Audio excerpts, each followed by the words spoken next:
저희 댓글에 보니까 이 국방부 해킹 이거 어떻게 된 거냐? 네, 군 전산망 해킹 지원의 육군대가 구속 기소가 됐다. 충격적입니다. 이거 저희가 짧게 한번 사안 한번 들어보죠. 그러니까 어떻게 봐야 이거는 됩니까? 해외에 네. 나가 있는 북한의 해커들이 네. 비트코인으로 업체 직원을 매수한 걸로 보여지고 그것이 이제 다시 현역 장교로 연결이 돼서 네. USB를 합참의 컴퓨터에 꽂았다. 예. 근데 그게 USB가 저장 장치가 아니라 송신 장치 같아요. 국방망은 예, 예. 인트라넷으로 외부 인터넷과 분리된 망이거든요. 그렇죠. 물리적으로. 예, 예. 예, 그 안에서만 되는 거예요. 근데 이 USB를 꽂으면 여기서 무선 송신을 하게 되면은 외부 인터넷에 닿을 수가 있죠. 예. 또는 주변에 다른 하드웨어 디바이스가 있으면 그걸로 블루투스로 연결될 수도 있는 거고 정보를 유사시에는 밀웨어 그 악성 코드를 심어가지고 네. 지휘 통제를 마비할 수도 있는 매우 위험한 거고 이거 절대적으로 금지된 행위를 한 거거든요. 근데 지금 발표된 걸로 보면은 그렇게 어떤 그 뭐 북한하고 연결된 걸로 나오는데. 근데 사실은 수사 결과는 좀 지켜봐야겠습니다. 지켜봐야 된다. 국군 안보지원사에서 그렇게 이야기를 하고 있다는 네. 거예요. 제 얘기는. 그렇게 이제 뉴스가 나오는데 한번 지켜봐야 될 것 같고 네. 이게 그럼 이제 국방부 청사로 가게 되는 윤석열 당선인과의 관계 뭐 이거는 뭐 저희가 볼 수 있는 지점 이런 건 없나요? 뭐 그러니까 그 벙커에서 유출됐어요. 벙커에서 그러니까 그 지금 저기 윤석열 당선자가 예. 국방부 지하 벙커를 쓰겠다. 그랬죠. 예. 근데 거기서 따라갔어요. 야, 이건 심상치 이건 않은데요. 심상치가 않아요. 예. 참 이 그러니까 청와대 위기관리센터 다 완벽하게 돼 있는데 지금 또 새로운 문제 또 생긴 거 아니야 지금 이게. 그렇네요. 왜 이게 저 오비 일학이라고 네. 그러는데 이게 원래 그 육군 대위가 건거된 게 지금 늦게 알려진 것이지 11일쯤에 건거된 것 같아요. 예. 11일쯤 건거. 그러니까 이게 윤석열 당선자가 온다 그러니까 해킹을 했나? 그 뭐 수사 결과 봐야겠지만 어쨌든 시간적으로 봐서는 예. 시간적으로 왜 아무도 관심 없는 벙커에 갑자기 해킹 사건이 어. 터지냐고. 그렇네요. 네. 이게 참 의구심을 자아낼 수밖에 없는 그런 시점에 이런 일이 벌어졌다. 예. 뭐 여러분들 상상에 맡기겠습니다. 청와대에 예. 들어갔으면은 다 해결될 일을 이렇게 하루도 안 들어간다고 해서 준비도 안 된 이런 상황에 나와서 5월 10일부터 국방부 청사 5층에 근무를 시작한다라고 하니까 네. 국민들이 좀 계속해서 비판하고 계시는 거고 이해할 수 없다는 말씀하시는 거죠. 이해할 수 없는 일이 한두 개가 아니에요. 네. 앞으로 계속 터질 겁니다. 인수위 때 이 정도인데 집권하면 어느 정도겠습니까? 그때 가서는 제가 바빠질 것 같아요.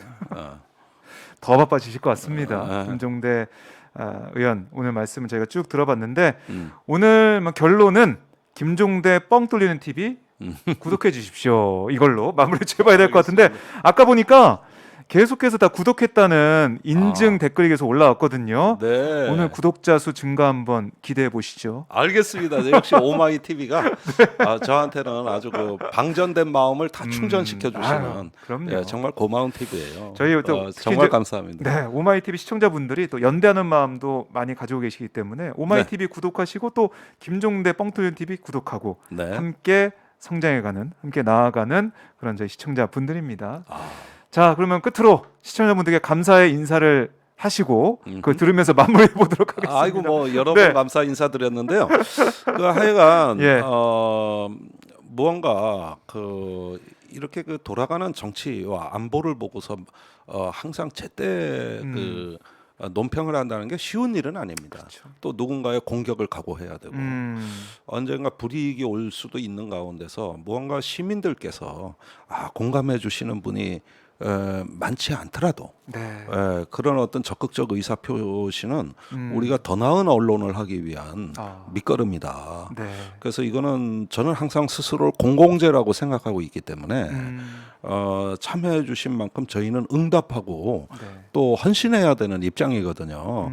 그런 면에서 저야 뭐 정치를 떠난 사람이지만 네. 하여간 시민들께서 어디선가 더 유익한 정보, 위로받는 느낌, 예. 그다음에 어떤 그 그 마음에 다시 소생이 되고 새로운 어떤 미래를 위해서 우리가 다시 공감을 나눌 수 있는 네. 이런 네트워크라면은 저희가 정말로 헌신하고 봉사해야 될 일이다. 네. 그런 점에서 여러분들이 희망이다. 이 말씀 꼭 드리고 싶네요. 네. 와. 요즘 점점 말씀이 그래요? 원래 이거- 그랬어요. 뭐 빼놓을 수 없는 빼놓기 어려운 그런 말씀, 좋은 말씀을 오늘 많이 해주셔서 저희 시청자분들도 아마 힘을 얻으시고 네. 또 함께 하겠다는 마음을 가지신 것 같습니다. 자, 오늘 김종대 의원님 말씀 너무나 잘 들었고요. 네. 바쁘시겠지만 다음에 또 저희가 초청해서 알겠습니다. 말씀을 들어보도록 하겠습니다. 네. 네. 고맙습니다. 고맙습니다. 네. 이번 한미 안보기관들은 이번 미 대통령 방한 기간 동안 북한의 도발 가능성에 온통 촉각을 곤두세우고 있습니다. 핵실험까지는 아니더라도 ICBM 발사는 할 수도 있다고 보고 있는데요. 혹시라도 무력 도발을 할 경우 한미 정상이 함께 용산 지하벙커에 들어가는 플랜 B도 마련한 것으로 알려졌습니다. 최수연 기자입니다. 대통령실은 한미 정상회담 기간 중 북한의 무력 도발 가능성에 대비해 대응책을 준비했다고 밝혔습니다. 김태효 국가안보실 1차장은 기존 일정을 변경하더라도 한미 정상이 즉시 한미연합 방위태세 지휘통제 시스템에 들어가도록 플랜 B를 마련했다고 전했습니다. 북한의 핵실험 가능성은 낮지만 대륙간 탄도미사일 등 미사일 발사 준비는 임박한 것으로 판단한 겁니다. 미국에서도 북한이 바이든 대통령의 순방기간에 맞춰 향후 48시간에서 96시간 내에 대륙간 탄도미사일을 발사할 준비를 마쳤다는 분석이 나왔습니다.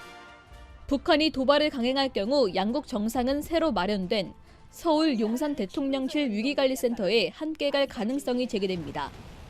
양 정상이 함께 지하벙커에서 위기 상황을 지휘하는 것만으로 의미가 있다는 분석입니다. 거의 최고 수준의 상징적인 공동 행동이라고 보이고요. 만약 그렇게 된다고 한다면 뭐 그런 의미에서는 대북 시그널의 차원에서는 꽤 의미 있는 그 공동 행동이 될 것으로 생각합니다. 용산 집무실 이전 과정에서 제기됐던 안보 공백 우려도 불식시킬 수 있는 계기가 될 전망입니다. 이번 한미정상회담에서는 북한 도발 대응 차원에서 실효적인 한미 확장 억제력 강화 방안이 논의될 예정입니다. 또 문재인 정부 기간 동안 축소됐던 한미 연합훈련을 올해 정상화하기로 한 것으로 알려졌습니다. 세레이 뉴스 최순입니다. 여러분 안녕하십니까? MBN 종합뉴스입니다. 윤석열 대통령 당선인이 대통령 집무실을 용산 국방부 청사로 이전하겠다고 발표했습니다. 국가 미래를 위한 결단이라며 양해를 구한 윤 당선인은 한남동 육군참모총장 공관을 임시 관저로 사용하기로 했습니다. 김동환 기자입니다. 윤석열 대통령 당선인이 용산 시대를 선언했습니다. 윤 당선인은 청와대에 있는 대통령 집무실을 용산 국방부 청사로 옮긴다고 발표했습니다. 용산 국방부와 합참구역은 국가안보지휘시설 등이 잘 구비되어 있고 청와대를 시민들께 완벽하게 돌려드릴 수 있을 뿐 아니라 경호 조치에 수반되는 시민의 불편도 거의 없습니다. 윤 당선인은 당초 광화문 청사를 검토했지만 경호 문제와 시민 불편이 커지면서 이같이 결정했다고 양해를 구했습니다. 광화문 청사로 이전할 경우 기존의 지휘 벙커 시설은 물론 헬기 이용 때문에 청와대 해체의 의미가 퇴색되는 점도 고려했습니다. 어려운 일이지만 국가의 미래를 위해 내린 결단입니다. 단순한 공간의 이동이 아니라 국민을 제대로 섬기고 제대로 일하기 위한 각오와 국민과의 약속을 실천하고자 하는 저의 의지를 헤아려 주실 것을 부탁드립니다. 이에 따라 윤 당선인의 관저는 국방부 청사에서 3km가량 떨어진 한남동 육군참모총장 공간을 사용하되 장기적으로 국방부 부지에 관저를 신축하는 방안을 검토하기로 했습니다.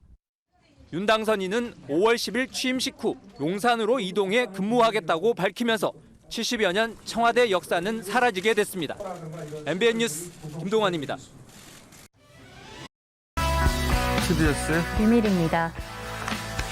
제가 자료를 찾아보니까 이거 한번 들어보세요. 고급 기술 인력 확보를 위해 첨단 산업학과 정원을 매년 3,000명씩 늘리고 서울 소재 첨단학과 대학 증원을 허용한다. 이게 윤석열 정부의 정책 같죠. 요 문장 그대로가 91년도 노태우 정부가 발표했던 정책이에요. 30년 전하고 똑같아요. 첨단학과가 반도체로 바뀌었을 뿐인 겁니다. 내용이 똑같습니다. 학교가 산업인력 양성을 위한 기관이다. 그렇게 생각하는 거예요. 군사정원까지는 항상 이런 인식이었어요. 그러니까 병사를 공급하기 위해 사관학교가 있는 것처럼 교육을 그렇게 이해한 거죠. 박정희, 전두환, 노태우 다 군인들이었으니까. 근데 이제 문민정부 들어서면서 교육관이 전면적으로 바뀌거든요. 전인적인 인간 형성. 당연한 거 아닙니까? 기업에 취직하기 위해서 태어난 인간이 어디 있어요? 여러 활동 중에 하나지, 살아가면서 인간이. 근데 30년 이전에 군사정권 시절에는 다 산업인력 양성을 위해 교육이 필요하다고 생각했었습니다. 근데 그게 30년 전에 끝났다는 얘기예요. 그런 교육관 자체가. 근데 지금 이 정부는 30년 전 노태우 정부가 했던 그 사고방식 그대로를 여전히 가지고 있는 거거든요. 뭐 30년간 어디 갔다 오셨는지. 그래서 저는 1년 일찍 입학, 이것도 그런 관점에서 보자면 1년 일찍 산업인력을 투입할 수 있지 않느냐. 예, 젊은 세대도 줄어들고 있는데 그런 발상과도 연결된 게 아닌가, 그런 생각도 들고. 어쨌든 이런 사고는 30년 전 다 시효가 다 한 생각인데 아무도 옆에서 말을 안 해주는 건지, 아니면 말을 꺼냈다가는 교육부를 아예 없애버린다는 식으로. 대통령이 이렇게 반응하면 어떡합니까? 그러면 아이디어를 어떻게 냅니까? 현실을 어떻게 얘기하고. 교육부를 없애버린다뇨. 제가 한 말이 아니라 이렇게 말했다고 보도된 거예요. 그렇게 반응했다고 하니까 이제 다시를 말을 안 하게 되죠. 사회는 30년간 진보를 했는데 대통령이 30년 전에 머물러 있다면 그건 모두의 불행입니다. 이 얘기 잠시 후에 전문가 모시고 다시 이어서 하기로 하고요. 자, 코로나 상황 잠깐 얘기하고 넘어가죠. 네, 어제 국내 발생 확진자 44,000명대이고요. 오늘은 10만 명을 넘을 것으로 보입니다. 자, 다음요. 네, 윤석열 대통령이 휴양지로 들르겠다는 일정 취소하고 서울 자택에 머물기로 했습니다. 6월부터 쉬지 못해서 아주 푹 쉬고 있다고 하는데요. 인적 쇄신 구상에 들어간 거 아니냐, 이런 관측이 나오고 있는데 대통령실 관계자는 인적 쇄신은 근거 없는 얘기다라면서 일축했습니다. 근데 이제 그 언론사 보도마다 그 언론사가 접촉했던 대통령실 관계자에 따라 조금씩 달라요. 네. 예. 근거가 없다고 일축하는 대통령 관계자도 있고, 일부 대통령실 조정이 있을 것이다라는 식으로 전망하는 대통령실 관계자도 있어서 지금으로서는 모르겠습니다. 예. 어쨌든 휴가 중이고 휴가 끝나는 다음 주면 대통령실 인력 개편이 있을 수도 있다. 아닐 수도 있지만 그 정도. 예. 자, 다음은요. 네, 용산 대통령 관저 공사 중에 일부를 김건희 여사와 관련된 업체들이 진행했다고 오마이뉴스가 단독 보도했습니다. 코바나 콘텐츠에서 열렸던 전시를 후원한 업체가 12억 원 규모의 시공을 맡았고, 또 다른 곳은 설계랑 감리 용역 업체인데요. 코바나 콘텐츠 후원으로 연결된 인연이지 않을까, 이렇게 또 의혹이 제기되고 있습니다. 이게 오마이뉴스 단독인데 이거 아직은 오마이뉴스밖에 보도를 안 한 건데, 네. 이거 심각한 사안이거든요. 관저는 개인 집이 아니에요. 관저는 공공시설입니다. 그것도 굉장히 중요한. 근데 이제 여기에 대통령 부인이 자기 회사를 운영할 때 후원한 업체가 시공을 맡았다는 거 아닙니까? 예. 그리고 설계하고 감리 용역을 맡은 업체도 부인 김건희 씨하고 연관성이 있다는 거 아닙니까? 왜냐하면 이 설계 감리를 맡은 용역 업체가 보면 법인 등기도 안 돼 있는 회사예요. 개인 회사라는 얘기거든요. 개인 회사인데 이 회사 대표의 배우자가 C 회사 대표인데 그 C 회사가 D 회사에 근무했는데 그 D 회사도 역시 코바나 콘텐츠에 후원을 했던 업체다. 이렇게 연결되는. 그 본인이 과거에 비즈니스적으로 알던 업체한테 맡겼다 이런 것 같거든요. 예. 자, 이건 아직 첫 번째 단독밖에 나오지 않았기 때문에 심각한 사안으로 발전할 수도 있습니다. 자, 대통령실에서는 업체를 철저히 검증했다고 하는데, 근데 이 오마이뉴스에 따르면 비사 대표는 저희는 작은 카페 같은 곳을 공사하는 인테리어 업체다. 이렇게 말을 했거든요. 자, 일단 여기까지 짚어줍시다. 네. 그리고 모 법사가 대통령 부부와 친분이 있다고 사칭하면서 이 건에 개입했다는 의혹이 제기돼서 대통령실에서 조사에 들어갔다고 합니다. 이제 대선 기간에 축출됐다라는 표현이 있는 걸 보면 굉장히 많이 회자됐다는 그 법사인 것 같은데, 예. 인사청탁, 세무조사, 무마 등등을 받고 있다는 거잖아요. 의혹을. 그러니까 세무조사 무마해준다거나 인사청탁을 받는 등 대통령 부부의 인연을 내서 그런 일을 하고 있다는 의혹이 있다는 거잖아요. 네. 이것도 이 사안이 여기서 끝날지 모르겠습니다. 이제 사실 이런 거는 정권이 한참 중반 이후 지나가야 나오는 소식들인데, 자, 그런 소식이 있고요. 또 네, 윤석열 대통령의 나토 순방에 동행했던 그 민간인 신분의 신 씨가 행사를 사전 답사하고 기획했다, 이렇게 그동안 대통령실에서 해명해 왔는데요. 동행했을 그 당시에 부속실 담당이었던 것이 어제 드러났습니다. 어제 외통위에서 드러났다. 네.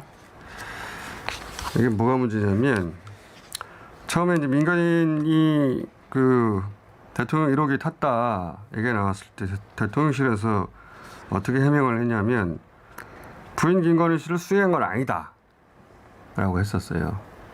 그 부인 때문에 간 게 아니다는 취지로 해명을 했던 건데, 근데 부속실 담당이라고 돼 있었다는 겁니다. 부속실은 대통령과 그 부인을 수행하는 것이에요.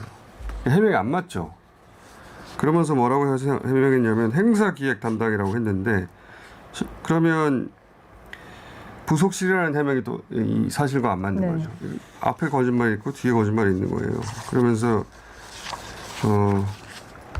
이분한테 공용 요건을 발급했다는 거 아닙니까? 네, 5년짜리 관용 요건을 발급했다는 거 아닙니까? 이건 공무원한테만 발급되는 거거든요. 그렇습니다.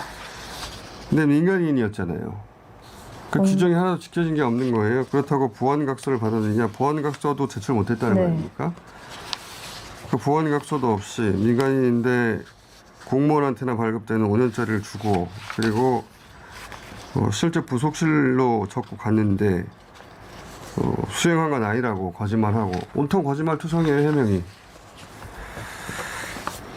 어떻게 이렇게 운영하는지 모르겠어요. 예. 자, 그게 어제 외통위에서 질의응답하는 과정에서 드러났다는 겁니다. 네. 예. 자, 다음은요. 네, 만 5세 초등학교 입학 추진 방침에 대해서 교육 관련 단체 40여 개가 철회 촉구 기자회견 어제 열었습니다. 또 온라인에서는 이에 반대하는 서명이 진행 중인데요. 이틀 만에 10만 명 넘게 서명했습니다. 자, 이 사안은 저희가 잠시 교육 전문가 한번 모시고 좀 자세히 이야기 나눠보겠습니다. 네. 문제가 되니까 박순애 교육부 장관이 초등학교 1, 2학년은 저녁 8시까지 돌봄 보장하겠다는 식으로 얘기하는데, 그렇습니다. 지금도 안 돼요. 예산이 어디 있습니까? 그리고 초등학교 1학년을 그러면 학교에 저녁 8시까지 붙잡고 있다는 거잖아요. 이게 현실적으로 불가능한 얘기 같은데, 어쨌든 그만큼 반발이 크니까 그런 아이디어도 얘기하고 있습니다. 뭐 아이들이 학교 갔다가 저녁 8시에 퇴근한다는 얘기예요?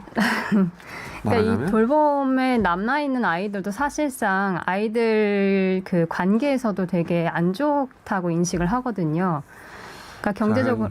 잠시 후에 네. 예, 교육 전문가가 얘기해보죠. 네, 말이 안 되는 것 같아요. 네. 어떻게 초등학교 1학년을 8시까지 학교에 자원입니까? 그게 그리고 무슨 교육이에요, 그게. 직장인도 8시까지 힘든데요. 자, 하여튼 반발이 그만큼 크다는 얘기겠죠. 네. 예. 자, 다음은요. 국민의힘 비대위 전환 논의가 나오고 있는데요. 서병수 의원은 당헌 당규를 근거로 전국위원회에서 최고위원을 새로 선출하면 된다고 주장하고 있습니다. 이게 무슨 얘기냐면 해설을 좀 기사가 해주시면 좋겠네. 무슨 얘기냐면 이제 비대위 전환하자고 하잖아요. 비대위 전환은 이준석 대표가 복귀할 가능성을 이제 없애는 거라고 제가 말씀드렸는데, 근데 서병수 의원이 전국위원회에서 전국위원회 의장이거든요. 이걸 의결해야 되는데 네. 전환을 아니 그럴 게 아니라 지금 최고위원들 막 관두고 있잖아요. 최고위원 새로 뽑으면 되잖아. 관두는 사람들. 그러니까 지금은 최고위원들이 사표를 냈기 때문에 최고위원 기능이 상실돼서 비대위로 전환해야 된다는 이제 논리적인데, 그럴 게 아니고 이 전국위원회에서 그만둔 사람만큼 최고위원을 새로 선출하면 비대위 전환할 필요가 없잖아. 또 다른 변수가 나타난 겁니다. 근데 전국위 의장이기 때문에 그 권한을 가지고 있거든요. 그래서 어떻게 될지 모르겠습니다. 이 사안은. 자, 다음은요.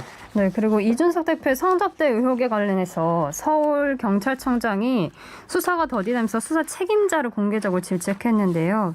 한겨레 보도에 따르면은 6월 13일에 서울청 소속 수사부 업무보고에서 나온 말이라고 합니다. 다른 사건을 압수수색하면서 왜 이준석 사건은 압수수색도 소환조사도 하지 않냐라고 했다고 합니다. 이례적이죠. 특정 사건을 서울경찰청장이